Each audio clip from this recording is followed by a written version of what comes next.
Amrita IAS Academy. Hello everyone, welcome to the new current affairs series from Amrita IAS. In these episodes, we will be discussing the most important current affair topics from the prelims perspective. In this first episode, we are discussing the current affair topics which have come up from January 1st to January 15th. Okay, so let's look into these topics. The first news which came up, was regarding the Sun Temple in Modhera, Gujarat. This particular temple hosted the world's largest Surya Namaskara event, where a large group of people conducted the Surya Namaskaram. Okay, so talking about the Sun Temple, it was constructed by Bhima I, who belonged to the Solanki dynasty, which ruled over Gujarat, or rather the Western India. Okay, the temple was constructed in 1026-1027 time period. Now, this temple is very much important because it is one of the most important sun temple in India. Okay, sun temple, where the sun is the main deity. So, UPSC had previously asked about the sun temple in a particular year. Okay, so pay attention to this news. And talking more about the temple, it is in the tentative list to the UNESCO World Heritage Site status. Okay, so we all know that before getting the tag of a World Heritage Site, a particular site has to be put in the tentative list. Okay, then only it will be upgraded to the World Heritage Site status. So it has not yet got the World Heritage Site status. It is in the tentative list. So also read about the other sun temples in India. Okay, the next news is regarding the Chameleon Trojan malware. Okay, so Trojan is a particular software which we think is a legitimate one, but once we install it into our device, it takes data from us. It does all these malicious activities. Okay, so this Trojan, Chameleon Trojan, is particularly important with respect to this Android operating system. So once this Trojan gets into your mobile system, it is able to hack your secret PIN codes, your biometric details. It is completely able to unlock your phone. Okay, so this is the particular feature of the Chameleon Trojan. The third topic is the Chinnar Wildlife Sanctuary, which is in Idukki of the state of Kerala. Now, why this particular wildlife sanctuary was in news is because the Eurasian otter, this animal was particularly found in Kerala for the first time in this Chinnar Wildlife Sanctuary.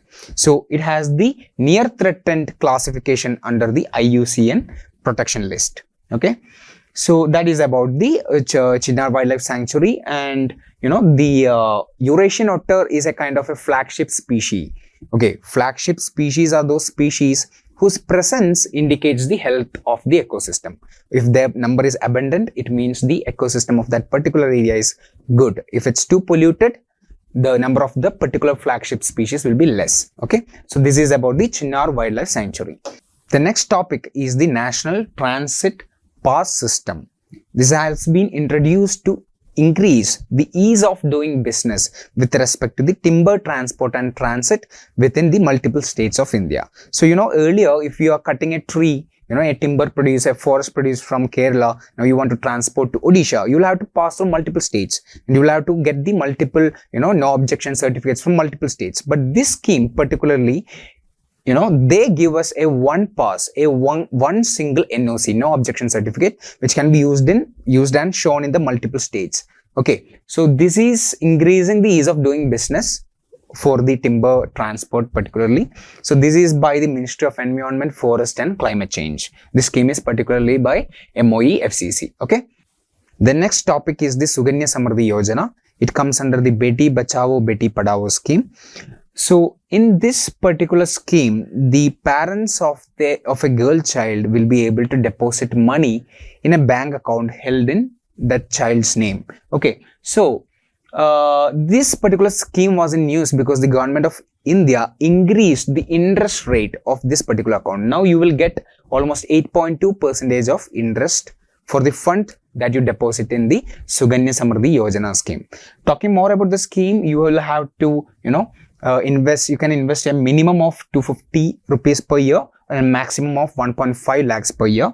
And the maturity of this particular account is in 21 years from the date of account opening, okay, or marriage, whichever is earlier.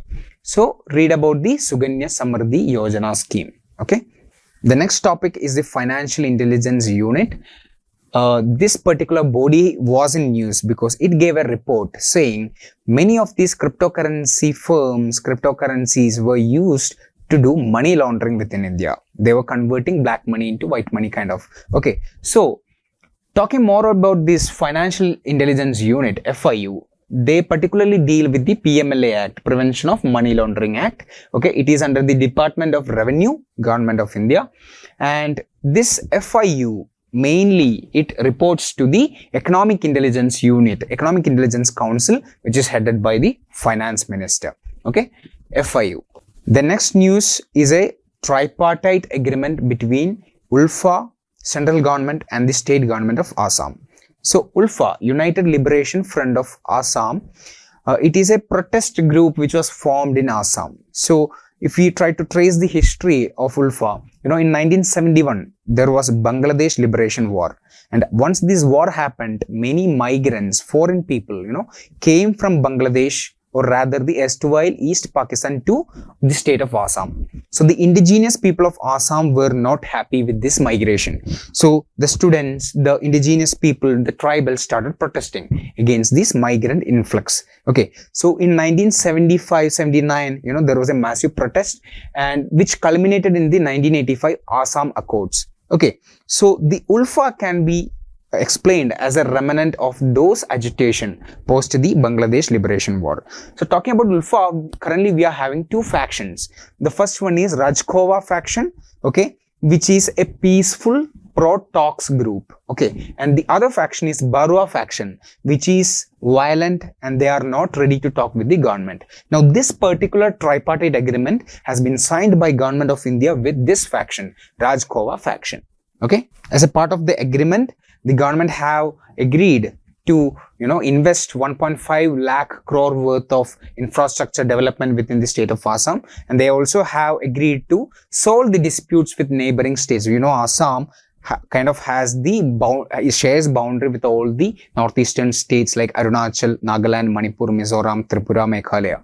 Okay, so Assam has this geographical problem because it's sharing boundary with all the northeastern states. There are many territorial disputes. So as per this agreement, the government agreed we will solve all these problems with the neighboring states, but we will not disturb the existing boundary of Assam. Okay, so this is the tripartite deal which happened in the state of Assam. The next topic is reverse flipping. This term is particularly used to denote the companies which were foreign, but now they are shifting back to India. They are coming and getting listed in Indian stock exchanges, selling their shares in Indian market. So this particular phenomenon is called as reverse flipping. Now, what does this indicate? This indicates that the ease of doing business in India has been improving. Okay, so foreigners prefer to come to India and make their base within India. Okay, so this is reverse flipping. The next topic, the next news was India joining the Square Kilometre Array project. Okay, Square Kilometre Array, its headquarters is in UK. Okay, it is in United Kingdom, and this is in fact the world's largest radio telescope to observe the outer space. Okay, so as a part of this joining, India has also committed financial contributions. So it's not just technical support. India will also have to contribute financially. Okay, once it joins this Square Kilometre Array project. Next news was regarding the desert cyclone. It is the India-UAE joint military exercise. Okay, there are other military exercises like Syed Talwar. It is the Indo-UAE Navy exercise, and also there is Desert Flag, where the air force of these two countries cooperate. Okay, so Desert Cyclone, Zaid Talwar and Desert Flag, these are the exercises with respect to India-UAE relations. The next topic, the next current affairs which came up was the fast breeder reactor, and it was installed in the Kalpakam atomic power plant in the state of Tamil Nadu. Okay, so talking about this fast breeder reactor, it belongs to the India's 3-stage nuclear program. India has a 3-stage nuclear program, and in each stage we use different kind of reactor. So this fast breeder reactor belonged to the 2nd stage. Okay, so what is the main difference between fast breeder reactor to the other reactors? The main thing you have to note is, in fast breeder reactor, we use slow neutrons in the nuclear reactors compared to the traditional nuclear reactors which uses fast neutrons. Okay, this is the main difference. You should read about the nuclear, how many nuclear power plants are there, how many nuclear reactors are there. Okay, and also you should know about the difference of the fuel used in all these three stages: thorium, uranium, plutonium. Okay, you should read about all these facts with respect to the India's three-stage nuclear program. The next news was regarding, there was this report regarding iron ore exports, and the Competition Commission of India, CCI, said that we shouldn't be exporting iron ore that much, because it's better to export steel, which is a processed form of iron ore, rather than exporting the pure iron ore. Okay, this was the news. So Competition Commission of India discourages iron ore exports. Talking about the iron ore production, India is the fourth largest producer of iron ore, and it is also the second largest producer, second largest consumer of steel, okay, after China. Talking about the iron ore types, we have magnetite, hematite, lignite. In India, the largest iron ore reserves are in Odisha, and that is the hematite type. Okay, it is the hematite type of iron ore. The next current affairs was that superconductivity, okay, could be now achieved in room temperature. That's what the scientists have recently discovered. So earlier, till now, we were of the opinion that the scientists were saying that superconductivity is a state where there is no resistance to this conductivity. Okay, so scientists said that superconductivity could only be achieved in very low freezing temperature. But now there is this discovery that the superconductivity could now be achieved at the room temperature itself. Talking about the superconductor, there is this Meissner effect, where while there is a transition from a normal conductor to the superconducting state, the material eliminates all the magnetic field from it. That particular thing is called as the Meissner effect. Okay, so that's about the superconductivity. The next topic was the Kunming-Montreal Global Biodiversity Framework, KMGBF. Okay, so we all know that there is the United Nations Convention on Biological Diversity, UNCBD, okay, to protect the biodiversity of the world. So recently the COP15, okay, Conference of Parties to this particular convention was held at the year 2022. Okay, and in the year 2022, it was held in two phases. It was held in Kunming, China, which was the first phase. Then it was held in Montreal, Canada. So this particular framework is output of the COP15 of CBD. Okay, so in this same CBD, there was an alliance launched, Biodiversity Credit Alliance. Okay, so basically this is talking about the bio credit. We have heard about the carbon credit mechanisms, right? Which talks about these credit mechanisms are basically funds which can be used to fund the projects which creates greener fuel, greener infrastructure, etc. So bio credits are financial instruments which can be used to fund projects which helps in restoring the biodiversity. That's all with this Kunming-Montreal Global Biodiversity Framework. Okay, you will have to read more on this topic. Okay, but this is a basic idea. Next topic is the Green Cover Index. So the National Highway Authority has a plan to make an index where, it is part of the new policy, which is the Green Highway Policy. Okay, there is this policy of Government of India to make the highways of India greener. So this particular index is created by National Highway Authority of India, NHAI, with the help of ISRO's National Remote Sensing Center, NRSC. Okay, this will be using all these geospatial techniques to know the forest cover, the green cover in a particular highway, etc. Okay, so this is the Green Cover Index scheme. So the next news is Kochi Lakshadweep Island Submarine Optical Fiber Connection, KLI SOFC project. So the coral islands of Lakshadweep is located at a far distance from the state of Kerala, and it is closer to Kochi, and it depends Kochi for medical purposes, school purposes, university purposes, all these, right? So this scheme, so this news is saying that we are building an undersea optical fiber cable. So the purpose is to provide high speed, high bandwidth, high speed, low latency internet connection to the island people. Okay, so this will be executed by Bharat Sanchar Nigam Limited, BSNL. Okay. Talking about Lakshadweep, there was also one news regarding a new desalination plant which was constructed in the Kadmat Island. Kadmat Island of Lakshadweep is in news. Okay. Talking about the languages which are spoken in Lakshadweep, there is the Jeseri dialect. Jeseri dialect is a dialect of Malayalam which is spoken in Lakshadweep Islands, and there is also Maldivian Divehi. This is the second spoken language within the state, within the Union Territory of Lakshadweeps. Okay, so since Lakshadweep Maldives issue is in news, you should know in and out of the Lakshadweep Islands, how they were formed, how coral reefs, there is this terms called as atolls, coral atolls, how were the Lakshadweep Islands formed, and have the reading about the Minicoy Island, Kavaratti, etc. Okay. The next topic is the appointment of a new chair to the Supreme Court Legal Service Committee. So the purpose of the Legal Service Committee is to give free legal aid for the poor, to solve the judicial problems, etc. So these are established by Legal Service Authorities Act of 1987. It consists of a chair and members, and they are nominated by the Chief Justice of India.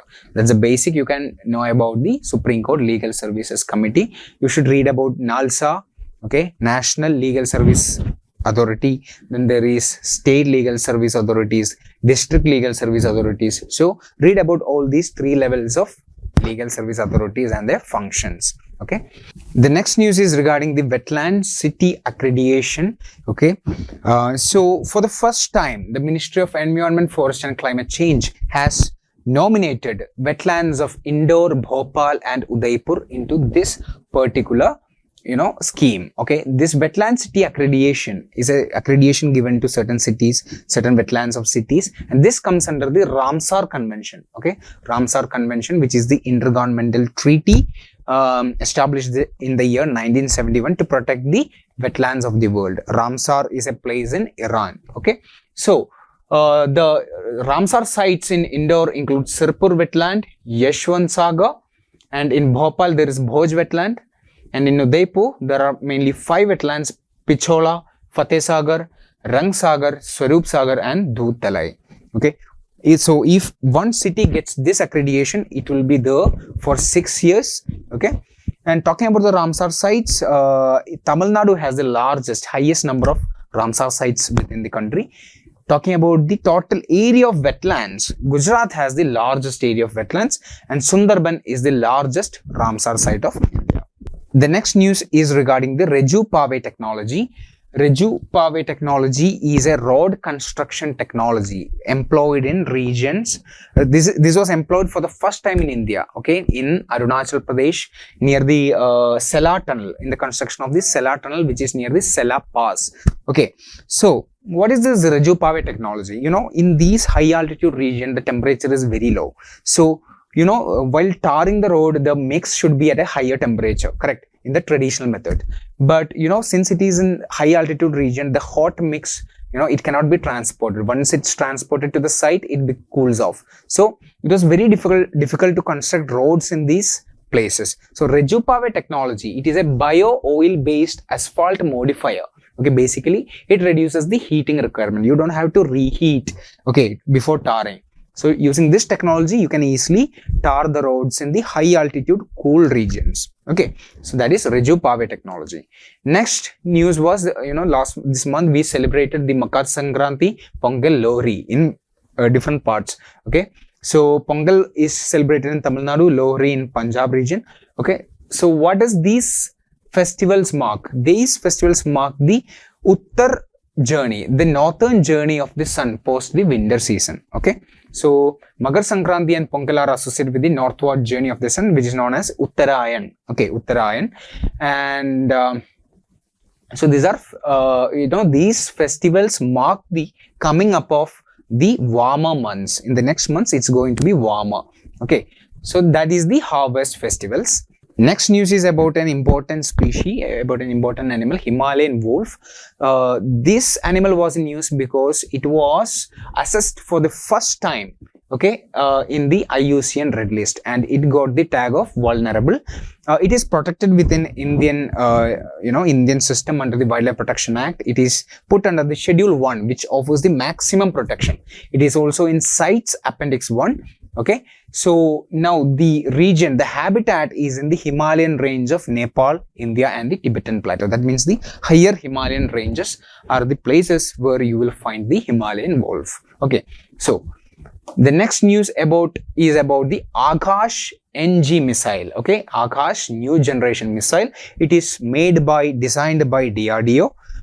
Defense Research and Development Organization. It is a surface to air missile, SAM, and it has a range of 80 kilometers. So in the prelims, UPSC always gives this, confusing statements. They will give a missile name, for example, Prithvi, Agni, okay, and they will ask what kind of missile it is. Is it cruise missile? Is it ballistic missile? Okay, what is the range? It can cover 5,000 kilometers. It can cover 3,000 kilometers. So have a good idea about this Akash NG missile. The next news was regarding the Annamalai Tiger Reserve. Annamalai Tiger Reserve is in Tamil Nadu. The Anamudi Peak, which is the highest peak of Western Ghats, is located in the southern ranges of the Annamalai Tiger Reserve. Okay, so the ranges within this tiger reserve include Amravati, Udumalpet, Pollachi, Ulandi, Valparai, and Manamboli. So Amravati is also a name for a river which is a tributary of Kaveri River. Okay, so Karian Shola, Grass Hills, and Manyampatti of this Annamalai Tiger Reserve are also part of the UNESCO World Heritage Site, which is the Western Ghats. Okay, so Annamalai Tiger Reserve, which lies to the southern, it is lying to the south of the Palakkad Gap. Okay, so this is also very important. Now there was a new report on the pulse statistics in India. In economics, UPSC has this, trend of asking what is the status of any crop production of India. For example, UPSC asked about who is the largest rice exporter in the world once. Okay, so talking about pulse, India is the largest producer, largest consumer, and the largest importer of pulses. Okay, so the trend of pulse production within in the last 5 years is it's constantly increasing. The pulse production is constantly increasing because the population of India is increasing, and the demand is also increasing, and generally the pulse production has also increased. But one thing we have to notice, pulses are rich in protein, but Indian diet is mostly deficient in protein. That's one thing we should be noting. Okay, so pulse imports have significantly decreased in the past few years because we are becoming more self-reliant because of the increase in the production of pulses within the country. So talking about the pulses, Rajasthan is the largest producer, and among the pulses, gram is the largest constituent. It contributes almost 40% of the total pulses. Then turdal or arhar dal, urad dal, and moong dal. This is the order of the pulses within India. So these pulses belongs to this category of legumes. Okay, legumes are those plants which can fix the atmospheric nitrogen into the soil. So this is this news regarding the pulse statistics. So please focus on the trends which is shown in this report. Then there was this news about the 4 main Shankaracharyas of India. So we all know that Shankaracharya was a Bhakti saint, right? Who was born in Kerala and who was the proponent of the Advaita philosophy. Advaita, that is non-dualism. He doesn't believe in dualism. Advaita philosophy. So he, Adi Shankaracharya, he belonged to the 788 Common Era, and his key works include Viveka Chudamani, Upadesha Sahasri. Okay. These are his key works, and in India you can find 2 statues of him. One is at Omkareshwar, which is known as the Statue of Oneness. It is a 108-foot statue. The second statue is in Uttarakhand's Kedarnath. Okay, it is a 12-foot statue. That is about the Adi Shankaracharya. Now, Adi Shankaracharya, once during his time when he was propagating this non-dualism theory, Advaita theory, he traveled from Kerala to throughout the country. Okay, so as he was traveling, he also established certain madhas. Okay, so currently we are having 4 important madhas. One is in Dwarka, Gujarat. In Joshimath of Uttarakhand, you have the Jyotir Madha. And in Puri, Odisha, we have the 3rd Madha. And in Sringeri, Karnataka, you have the 4th Madha. So all these Madha also houses the chief saint, who is also known as the Shankaracharya. So currently there are 4 Madha chiefs who are known as the 4 Shankaracharyas. So they were in news with respect to the Ayodhya temple. Okay, so read about the Shankaracharya Bhakti saint, and and what were his works, what were his ideology, etc. Okay, the next news came from Gujarat's Vadnagar. Okay, this comes an important topic in the art and culture. Okay, so it is said that there is this hypothesis saying there was Indus Valley civilization. Okay, and it kind of declined. That's what earlier historians used to say, that IVC declined, and once this decline happened, there was a long period of dark ages where there was no good civilization, and only after few years the Vedic age came in. Okay, so this particular period of time within India is called as the Dark Ages. Okay, so this was the hypothesis till now, but now the excavations from Vatnagar indicates that there was no discontinuity from IVC to Vedic age, but rather there was a continuity. There was civilization belonging to this transition period, which we recently got to know from the excavations from Vadnagar. Okay, so this recent excavations indicate there is a cultural continuity in Vadnagar after the Harappan collapse, and these findings say there was no dark ages in India. Okay, next news is regarding a Delhi High Court judgment which said foreigners staying in India do not have the right, they cannot claim the right to residence in India, and the High Court said that it is the Indian government's power.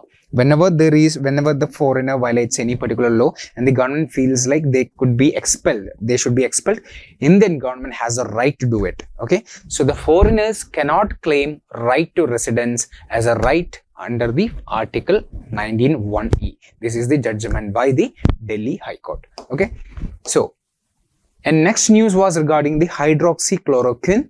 Okay, this drug was an emergency life-saving drug which was used during the corona pandemic. Now, why this is in news now is because there are new reports which is saying the unscientific use of hydroxychloroquine to deal the COVID pandemic caused several number of deaths, meaning it was unscientific to use the particular medicine. That's what the new report is saying. So talking about this particular medicine, it is anti-malarial and anti-rheumatoid drug. So this medicine comes under this particular category. Okay, we used it in a trial and error basis. Basically, we had not made many vaccines at the initial waves. So many countries use this hydroxychloroquine and it led to few number of deaths. That's what the report is saying. The next news is about the Pench Tiger Reserve. Okay, the Pench Tiger Reserve, it is in Madhya Pradesh. It houses the India's first dark sky park. That means the atmosphere is so clear that you can observe the astronomical objects from this Pench Tiger Reserve. So talking about the Pench Tiger Reserve, the name comes from the Pench River which is flowing through it, and this tiger reserve influenced Rudyard Kipling to write the Jungle Book. Okay, talking about the vegetation, it is comparatively on a drier side, so you can expect the deciduous vegetation. The Satpura Maikla mountain range. Okay, so this tiger reserve is on that particular mountain range, the Satpuras, which are south to the Vindhyan mountain ranges. Okay, so that's about the Pench Tiger Reserve. So these are the major few current affair topics which came up in these first weeks of January. So this slide will be uploaded down in the description. You can download the slides. Okay, so please do tell us, give us the feedbacks regarding the session, because this is a new initiative. We'll be trying to bringing up the weekly current affair compilations in the next weeks. We'll be trying to bring up videos once every week, which is having all the weekly compilation of the current affairs. So please comment, please give your feedback. Thank you.